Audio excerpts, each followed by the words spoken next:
Hello, Florida. This is Joe Mullins of the Live Workshop Play Show, and welcome to the greatest weekend that our country could see, our 250th celebration anniversary of our great military. This is 4th of July weekend. This couldn't be a more prouder time in our country. We have survived 250 years, and we're looking forward to 250 more and many more years after that. But today I've got a very special guest with me. I've got Senator Rick Scott on the phone. Senator Scott, welcome to the show. Joe, it's always great to be with you. And gosh, just think about what this country means to each one of us. I can tell you what it means to me. And um, I'm a kid that grew up in public housing, not knowing my dad, and only because I was born in the United States of America to give me opportunity to do whatever I wanted to do and be whatever I wanted to be. You know, Senator Scott, it's such a special time, and we just led through Father's Day, and I love your story. People don't realize the man, Senator Scott, and I think what makes me so fond of you, you've gone through a similar tragedy or a similar life. You had a very strong mother that raised you. We lost our father in our family very early on. I was 2 years old to a plane crash, a very prominent doctor, and the people don't realize. They sit there and see what all you had and everything that was going on, but they don't realize the void of a father. And Father's Day just passed, and I saw these amazing pictures that you put on. I love the videos you're doing now. People can follow your page, Senator Rick Scott, and they can see the work you're doing, your personal life. It's so beautiful to see that. But you posted some really neat things. How does it feel to play that role, a role that you had a void in your life for so many Father's Days? Well, I don't know my natural father, but I have an adopted father who was a World War II veteran, really a hero. He's one of 3,000 Americans that fought in all four combat jumps. He was the 82nd born, and then fought in the Battle of the Bulge. And so, he wasn't around a lot. He was a bus driver, then a truck driver, but he was a wonderful person. But as you said, I had a wonderful mom. She was tough as nails. I thought, God, Mom, there's nobody like you. No one else has a mom like you. She said, you're going to make straight A's. You're going to be an Eagle Scout. You're going to go to church all the time and go make some money because we don't have any. So it all worked out. So I love my mom. You did an amazing job. Your career has been amazing. And then you didn't stop there. You ran for governor and did some amazing things in Florida. You brought one of our strongest economies that we've ever seen. Let's talk a little bit about Florida and the 250th anniversary. What does this mean for Florida to see 250 years of our current government? And what are you doing today? I think we've got the Save America Act. We've got making Washington work again, your focus on it. Let's talk a little bit about those things and how they impact Florida. Well, first off, number one, we live in the best state. Not only do we have wonderful people, which we do, we have beautiful beaches, we have great weather.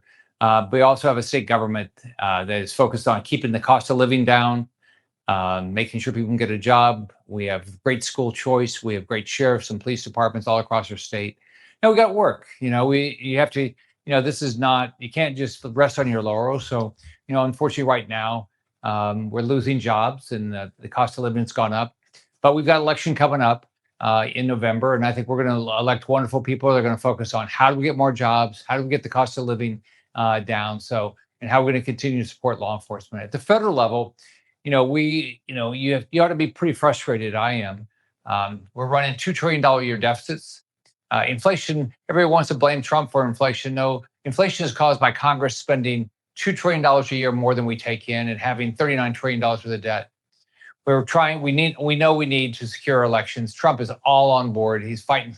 He's fighting hard to get election security. And unfortunately, we don't have enough support in the Senate yet, but we're going to get there. Trump's not going to give in. I'm not going to give in. We're going to get election security done through the Save America Act. Well, let's talk about the Save America Act and the midterm coming up. You mentioned we don't have enough support, and we don't. I want the public to really understand. We have the majority of the Senate and Congress right now. Right, and all it takes is the majority of. So here's the way the Senate works. Everybody acts like, oh, it takes 60 votes to pass things. No, it doesn't. It takes 60 votes to stop talking and voting. It takes 50 votes or 51 votes to pass a bill. So the Civil Rights Act, when it got started, They didn't even close to have 50 votes, but they started talking about it, and then eventually people came around. You could filibuster, which means you can keep talking as long as you want. But eventually, people came together and they got a bill passed. We should be doing the same thing with the Save America Act.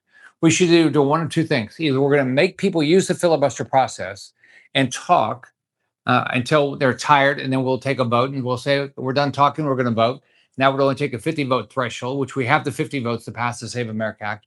Or if we're not going to make people talk, let's get rid of the filibuster. That's the whole idea of the filibuster, was to say, in the Senate we talk, but at some point we vote. And so we got to do one or the other. So that's what I'm fighting to do: either get rid of the filibuster or make people talk, and then let's vote. Clarence Thomas only got, I think, 52 votes approval. They had the filibuster process, but at some point they said, we're tired of talking, we're going to vote. So that's what they're talking about. And to explain to our listeners, with the filibuster, that's what Trump is so adamant about. It's not the majority of votes stopping this Save America Act. It's the filibuster. We can't get it to the floor to vote on. Because we won't enforce the filibuster rules. The filibuster is, if you want to stop a bill, you have to talk. We'll talk. Okay. And then so go explain why you're against it. And at some point, we should vote. But the filibuster was never supposed to be used to block a bill. It was supposed to be used to stop debate. It's being used by the Democrats to stop bills. So anything Trump wants, the Democrats are using it, and we're not enforcing them to talk. We as Republicans say, look, we're in the majority. You have to talk if you want to block a bill. With what we saw in California, what are your thoughts on what we saw in California with that mayor race? That felt awful like 2020 again. Oh, it's, sometimes you think in California, they must have a law that they can keep counting ballots until they win. Because if you look at the Spencer Pratt's case, that guy busted his butt. His house was burnt down because of Karen Bass and the state's failure. He decides he's going to fight back. He runs for mayor. He gets into the runoff. And then they keep finding more votes, more ballots keep coming in, and then just keep coming in. Eventually, he's not even in the runoff. So we know there's video of people on Skid Row saying they were paid to vote for Karen Bass. We know they just mail out ballots, ballot harvesting parties. So we know this stuff's going on. This has got to stop, because maybe we don't do that. We don't do that in Florida. By the way, there was ballot harvesting when I got elected in 10, and I got rid of it. But it's diluting your vote, because eventually Republicans can't win in California because of all the fraud. And so that's 2 votes we'll never get. That's not fair to Florida voters. We've seen that election, and it's pretty scary. And we do have a powerful midterm coming up, a very important one. If we're having trouble right now getting things passed, how crucial is this election if we lose any seats in our Senate or our Congress? We've got to keep a majority. Now, number one, it's hard enough to get things passed. Number two, if we don't have a majority in the House, then they're just going to every week impeach Trump. I mean, it's just there's Trump derangement syndrome up there. And just to show you how important this bill is, I went to the Republican convention this weekend, and I think every person that walked up to me, they said something about the Save America Act. And in my speech, the biggest applause was when I talked about getting the Save America Act passed. So the people want this. Republicans want it, Democrats want it, independents want it. And when you look at what happened in the LA mayor's race, you can see the fraud, just complete fraud. The only people that don't want it are elected Democrats. Everybody else wants it because they know we got to stop the fraud. So, but we got to keep a majority. Like in the Senate, we approve judges, U.S. attorneys, all the appointment process. So Trump will get his last 2 years. If we don't have a majority in the House, he'll get impeached. If we don't have a majority in the Senate, he'll get no judges approved. He'll get no U.S. attorneys, none of this. U.S. Marshals, nothing, no appointments will ever get approved. So this is a crucial time. And you had mentioned about the Florida event. That was I think it was the Roundup. Was it the Roundup, or what was that? The Florida? I don't know. What was that? Yeah. It was down in Miami, but there was a lot of commotion around it with the governor's race not debating and not going back and forth. But I think one of the biggest things I think that you've said, and you've said over and over the last few times you've been on. And by the way, we've had a little gap in you being on, but I know our listeners love you your updates, and we need to have that more often. But you've said we got to quit fighting amongst ourselves. So we've got to focus on saving this nation. We're one vote away from being in a disaster again. Yeah. Well, first off, we got to get people out to vote. Yeah, I want to everybody that focused on voter getting people to register as Republicans. When I ran in 2010, there were 568,000 more Democrats registered. Now there's 1.5 million more Republicans. So one person didn't do that. Everybody did that. Everybody busted their butt. We also have to say to ourselves, we're not going to be the Democrat Party. The Democrat Party are now anti-Semitic. They're socialists or communists. They hate Jews. They hate capitalists. I mean, the one of them that everybody wants his endorsement, Hassan Piker, wants me and every capitalist in this country murdered. So we can't be that party. Well, we do have a governor's race, and one of the candidates is anti-Semitic. You know, he should not ever have a platform in the Republican Party. I've been fighting to make sure Kanye West couldn't have concerts in Tampa because he loves Hitler. He sells clothes with swastikas. He hates Jews. It's a public event. You know, Tampa should never have allowed Kanye West to do a concert there in a public venue with public tax dollars, including Jewish taxpayers paying for that. But we've got to be the party of hope and opportunity and equal opportunity for everybody. Well, and that's a good thing to bring up. We just a few years ago, and this is kind of tying into our 4th of July, we're attacking statues in America. The far left was attacking our founders, our leaders, saying all kind of racist things.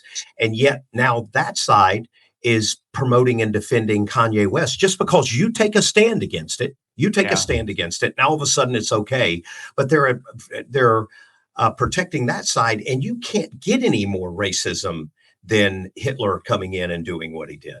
No party should support anti-Semitism. Clearly, that's where the Democrat Party is today, but we can't allow that in the Republican Party. So I think the state party did the right thing by not allowing that individual to speak, not having a debate where he could be on the stage.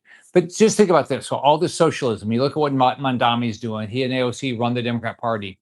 Remember this, you can vote your way into communism, all right? But you have to shoot your way out of it. So these people that are supporting communists and anti-Semitic and government run everything. I mean, just first off, look at Venezuela. You know, they had this horrible earthquake when thousands of people are not going to die. I saw an article that houses they were built without following any rules. They had styrofoam walls with a little bit of cement. I mean, the government of Venezuela, the socialist government, have no ability to help their citizens. The only people that are rescuing people are American and international rescue teams. And then I saw a video that one of the leaders in Venezuela doesn't want Americans to go help rescue their own people because it'll show you how incompetent the Venezuelan government is. Now, Senator Scott, you just recently had a luncheon with the president, a president luncheon. Let's talk a little bit about that. Do you have some updates to bring from that? Oh, sure. That was fun. So I run the conservative lunch in the Senate, and we do that on Wednesdays. I invite all the Republican senators, and I bring in speakers. I bring in people like Jamie Dimon, Elon Musk, and cabinet members. And so I invited President Trump to come to talk about whatever he wanted to talk about. But the big issues right now are Save America Act, Iran, and then how we're going to continue to fund government after October 1, where the Democrats want to shut it down. So he came in and I introduced him. I talked about the hell he's gone through. I mean, they've tried to murder him. They tried to imprison him. They indicted him 87 times. They've tried to ruin his family, take all of his money, everything. I mean, this guy's he's got 9 lives, all the bad things they tried to do to him. And then I went through all of his accomplishments and talked about how we need to get the Save America Act passed, how we need to fund government. He came in, he was really frustrated because the day before they allowed a vote on the floor. And remember, we're in charge, but there was a vote allowed on the floor. The Democrats have a right to this vote, but not the day before the president's going to come. And it was a vote on restricting the president's ability to use troops to provide our freedom against Iran. And 4 Republicans voted with the Democrats, so 1 missed the vote. And he was just furious. He was furious with Bill Cassidy. Why did you vote when I'm in the middle of negotiations to withdraw troops? And so he was, for the people that voted, he was frustrated, and nobody could explain why they did it. So the positive that came out of the meeting is that night we had another vote, and we had enough Republicans, not all Republicans, unfortunately, but the president's busting his butt to make sure there's no nuclear weapons held by Iran, so they don't kill us.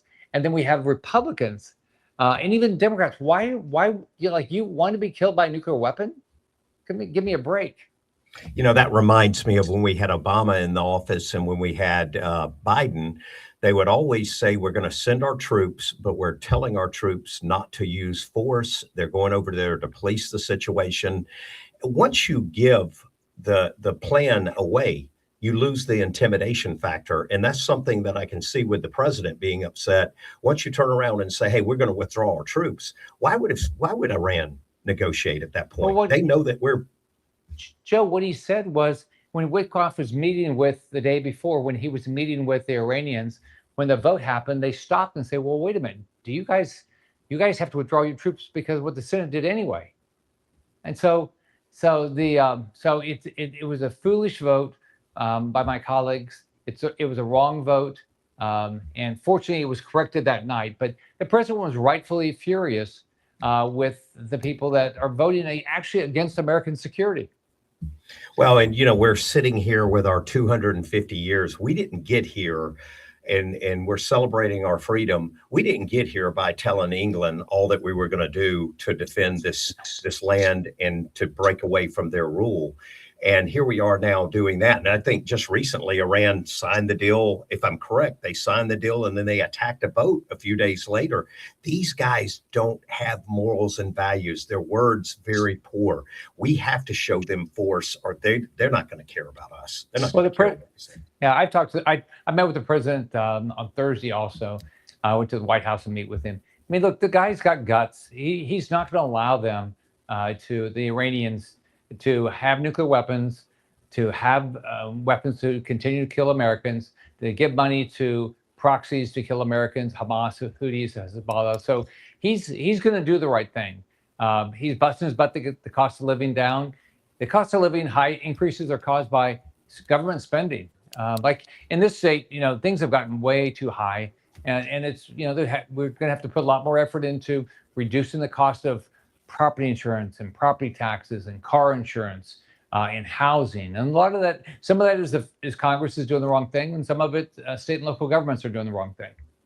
Now, we're talking about making Washington work for Florida, and let's zone in on that. What are some of the things that you are working on and that you've been successful with, and that you need more support from our state to push with other senators and congressmen throughout the country? What are some of the things that you can attribute that are making Washington work for Florida? Well, here's what's frustrating. Here's the good, some of the good and some of the bad. So the bad is we haven't been able to figure out how to balance the budget. I balanced the budget every year when I was governor, paid off a third of the state debt. And as a result, we added 1.7 million jobs. We became the place where everybody wanted to move. So that was good. So what Congress has failed at is balancing the budget. We have continued to support our 21 military bases and 3 unified commands. I'm on the Armed Services Committee, and so this is a state where people want to serve in the military, and it's the best military state in the country. So that we've had a lot of success there. We've had a lot of success with the federal support of things like FEMA and Department of Transportation and things like that. So that's worked well. We know we have a lot of work to do with immigration. Biden ruined it. He ruined the whole system. Programs that were supposed to be humanitarian programs, we said we basically allowed all the criminals to come to our country. So Trump's doing the right thing. We've got to get the criminals out of our country, but we've got a lot of work to do. We got to fix our immigration system so nobody comes across our border and stays here unvetted. And if you're not here legally, you shouldn't be in this country. But we've got the opportunity to make it to a place where people can come through a vetted program to increase the opportunities for Americans, not hurt our opportunities. So, we've especially with Trump, not with Biden, but we've made a lot of headway on regulatory environments to make it better. And Biden made it way worse. There's a study that says that every Florida family, every family across the country, your federal regulations is costing your family about $15,000 a year. That's a lot of darn money. So we've made some progress, but we have a lot to do. I was able to reduce 20% of the regulatory environment in Florida when I was governor. At every level of government, state, federal, and local, you have to reduce the burden of government every day. Senator Scott, let's kind of wind up. I want to wind up and talk a little bit. This 4th of July weekend, very exciting time. Our U.S. World Cup soccer team. I'm wearing it. That's We're sporting fun. the shirt. Let's end this on a high note and let's talk about some of the great things going on in our country right now. What an amazing event. It's bringing people from all over in the world. You were in Miami. I was in Miami at the same time. Our streets looked like they were rioting, but yet they were all people from all over the world just celebrating that their team was playing. And then America, one of the first ones to clinch, they're moving on in their direction. And I do want to say this, they lost the other night, but I talked to one of the players and he said, Joe, we put none of our first string guys out there. Yeah. We were all resting. This loss is nothing to us. So I want people to understand this isn't a fluke. We're playing strong. What are your thoughts with this U.S. World Cup coming in? I mean, the U.S. team and the World Cup coming to America. Well, first off, I'm proud to be an American. I know my grandkids are proud to be Americans. I know they some of them have gotten to go to a couple of the World Cup games. The other grandfather's French, so they support America, except when France is playing. They like both teams. But God, it's just so exciting to see these American players so dedicated and winning and doing so well. This is a great time for our country. We always have issues in our country, but this is the only place in the world where everybody has every opportunity to live their individual dream. And we all have different dreams. And my job as a U.S. Senator is to say, I'm going to do everything I can to make sure you have your opportunity to live your dream. So the 4th is a great time to celebrate what our founding fathers did, which is remarkable. They put their lives on the line. I mean, it's actually, look at what Trump has had to do to get where he is. He's had to put his life on the line and put everything up to try to do this for all the rest of us. So it's a great time to be alive, and it's a great time to be in America. I love being an American. So many people that came in that were running around Miami, running around Atlanta, have all said they never felt more safe. The security, they just said, look, we're not worried about the event. I asked them what some of the biggest things they were. I said, number one, we're glad that it's safe over here. Some countries we get really nervous in. Number two, we love American fast food. And they were drinking Cokes and eating McDonald's, and I just all kind of different stuff. Chick-fil-A was one of their favorite ones. But it's so exciting seeing that, knowing that just a few years ago, when you became a senator, when I was a county commissioner, our country was talking about canceling the 4th of July. It was crazy. And now here we are hosting the world and showing them we are true. So I've never seen more pride in coming to America and being American. People said that the world is embarrassed of us. I didn't see that. I saw a lot of proud people being here. There's a lot of people. There's a lot of proud.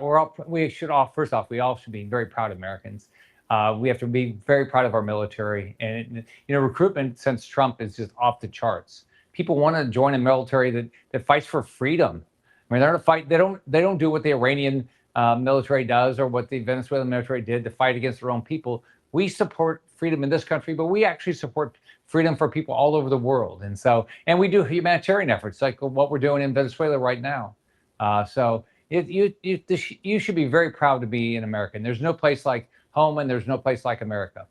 Well, we got events like this that are so great, and it's great to see. I wish America, and I know you do too, we wish the American team all the luck and continue to go. But to this point, they've been phenomenal, been an amazing team. It's fun. Just so great. Yeah, so great seeing them. How do the listeners, again, we'll ask this. We do have hurricane season going on. Fortunately, it's been quiet. If the listeners need to contact your office, if they need support, how do they get in touch with you? Well, you can follow us first on X at SEN Rick Scott. That's one thing you can do. We've got 9 offices in Florida, an office in DC. We have millions of people that contact us every year. You can contact us about any issue. But I think something like 3 million people contact us a year. So you can go to rickscott.senate.gov. To send us an email, we respond to everybody. We actually won for the best constituent service constituent services team in the country a couple of years ago, and you could only win it every 5 years. So I'm sure we'll win it again. We have not me. I have a great group of people all across Florida that they're out there busting their butt helping Floridians every day, and they love it. Senator Scott, we want to thank you. I know you've got a busy time and we got a lot of 4th of July events we got to hit and a lot of good stuff. Any last things you want to tell the listeners? Well, I love being your U.S. Senator. If you need something that's representative government, let me know what your thoughts are, and I will bust my butt to try to help you any way I can. Thank you, Senator, and have a great 4th of July, and we look forward to having you on again. You too, Joe. Have a great 4th. Bye-bye. Thank you. Guys, I want to thank you for joining us this weekend and want to tell you, you can listen to this show at the Joe Mullins Show on YouTube. You can listen to our past and some shows that never made the networks, the air. Not because they were bad, but because we just have so many great listeners and guests. And go to the Joe Mullins Facebook page, like it. You'll see all the upcoming shows. We also post our shows, previous and past shows on there. You can see them. And if you're interested in sponsoring, please reach out anytime to the Joe Mullins Show on Instagram or Facebook, or joe@thetmc.work, or you can email us at joe@tmc.work and let us know you're interested in supporting the show or you're interested in having your ideas or your topic or your business on the show.